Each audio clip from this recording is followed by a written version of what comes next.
Hello and welcome to An Extra Shot, an audio blog presented by the Exchange Coffee Podcast. I'm Mike Ferguson. The topic for this episode is the early history of Folger's Coffee Company, where, surprisingly for some, we might find some lessons for today's specialty coffee roasters. A link to the written version of this blog can be found in the description. On Folger's Shoulders, Lessons from the Early Years of a Coffee Giant. They have something better than royal blood there. The grandmother of Benjamin Franklin was Mary Morrell, afterward by marriage, Mary Folger, one of the old settlers of Nantucket and the ancestress to a long line of Folgers and harpooners, all kith and kin to noble Benjamin, darting the barbed iron from one side of the world to the other. Herman Melville, Moby Dick, 1851. It's easy and tempting to imagine we have been cutting totally new pathways and pioneering trails for the last 4 decades as the specialty coffee industry in the United States and around the world. And we have, here and there, been creating new things or mixing old things together in such a way they become new things almost entirely. But, well, not so much as we might imagine. Yes, in important ways, particularly at retail and specifically within the role of the barista and their ambassadorship with consumers, and in our focus on farms and farmers and sustainability, the specialty coffee segment has brought new and unprecedented life to coffee as an industry. Nevertheless, we stand on plenty of shoulders. It can be encouraging to be reminded that even what we might consider coffee empires were founded on struggle, even failure, and hard work.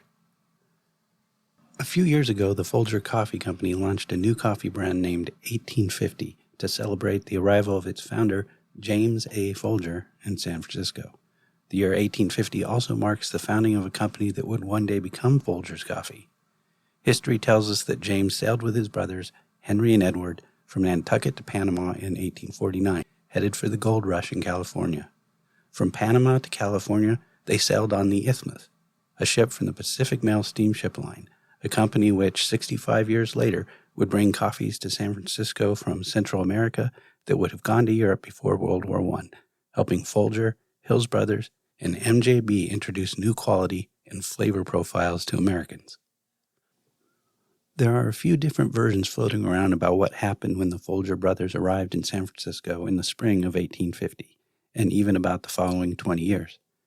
We assume that James and his brother Henry are likely the James and Henry Folger listed in the 1850 San Francisco directory as living at Pacific and Powell, an intersection that still exists. In the directory, James is listed as being a mason. James learned carpentry while helping rebuild his father's business after a fire on Nantucket, and his first job in California, at age 14, was to help William H. Beauvais build a coffee plant, which was named Pioneer Steam Coffee and Spice Mill, but had no steam run anything, despite the name. All the roasters were cranked by hand. Henry and Edward headed inland to find gold. J.A. remained in San Francisco, where his job with Beauvais became a permanent position once the building was complete. Pioneer Steam was the first commercial coffee roaster in San Francisco. A guy by the name of Domenico Gardelli made an attempt at coffee but failed. Don't feel bad for him. He later did much better with chocolate. Roasted coffee sold well to miners who apparently didn't want to roast their own coffee, though that was the common practice in most households at the time. After 2 years, Henry and Edward had returned without finding much gold. J.A., now all of 16 years old, decided it was his turn, but he wasn't only intent on mining for gold. He brought coffee and spices with him to sell in the mining camps, and was soon requesting more from Beauvais. He used his profits and a little success in finding gold to open a store in the large mining camp called Yankee Jim's, a camp named after an Australian horse thief, which is now a small town in the Sierra Nevada foothills, population 18. Note, sometimes the story is told that J.A. named his store Yankee Jim's, but rest assured, that was the name of the camp, not the store.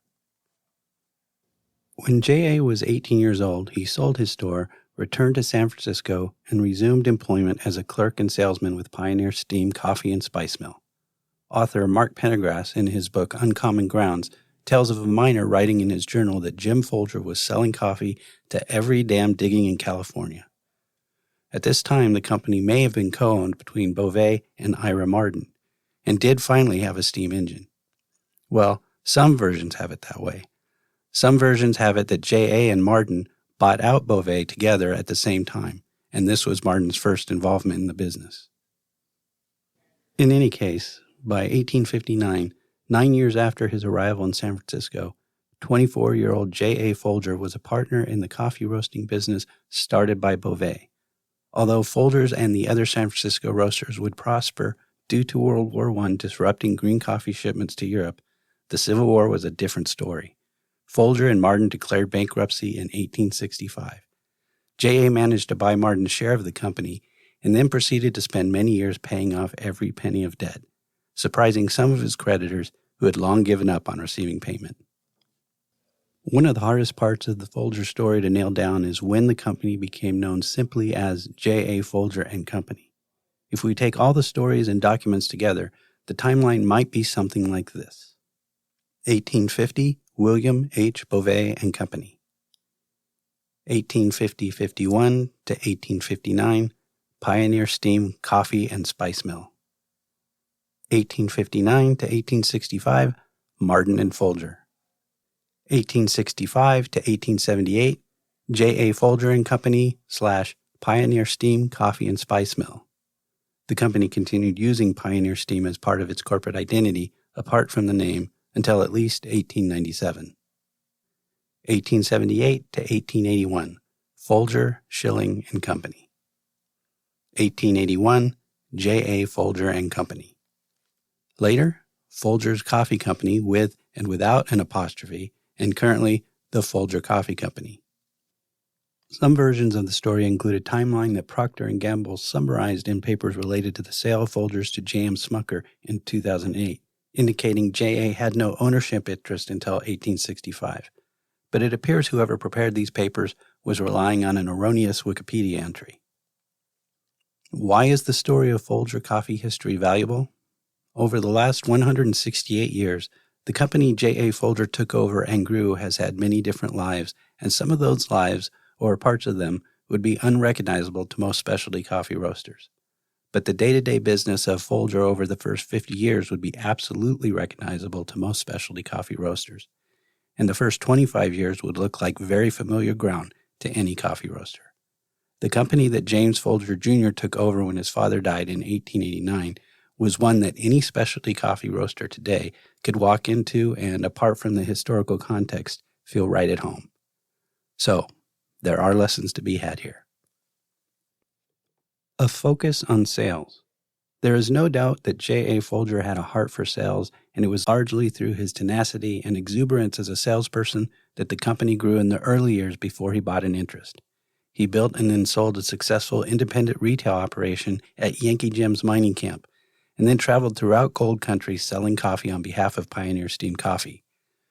Later, as his company grew, he dispatched salespeople throughout the West, going head-to-head and often winning against the East Coast coffee giant Arbuckle's. A focus on numbers.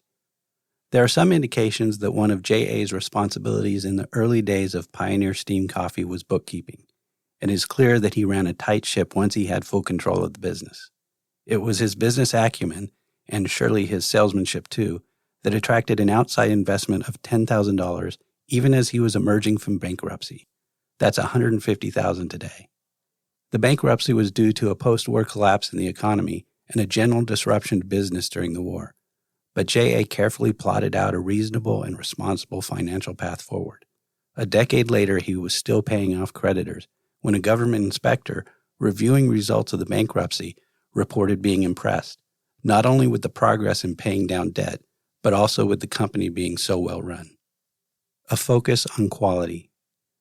While there is almost no information to help us understand the quality of coffee in the early years of Pioneer Steam and J.A. Folger and Company, we do know that as methods for judging the quality of coffee evolved throughout the industry, Folgers was an early adopter of these methods. Cupping, or cup testing, was largely developed, perhaps arguably, in San Francisco. J.A. Folger implemented cup testing as a quality control method because he recognized quality as a differentiating factor in what had become a highly competitive region, and because it made better business sense to pay for coffee based on taste rather than the size of the beans, as was the previous practice. A focus on integrity. Although it took a dozen years or more, J.A. Folger, in a very disciplined and deliberate manner, paid all his creditors after bankruptcy. Although he did not bear sole responsibility for the debt, he assumed sole responsibility when he took control of the company and was so persistent in addressing his debts, according to Pendergrass. One of his creditors wrote on a receipt, "This payment being unexpected, I hereby gratefully acknowledge the honorable transaction of a noble merchant." It is said that Jay once wrote in a letter to his son, "Money-making was always secondary to a good reputation." Remain focused on sales, be disciplined with the numbers, remain committed to quality, and don't compromise your integrity.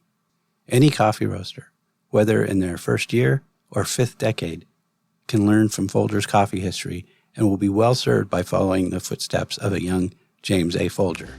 Oh, okay, Bob.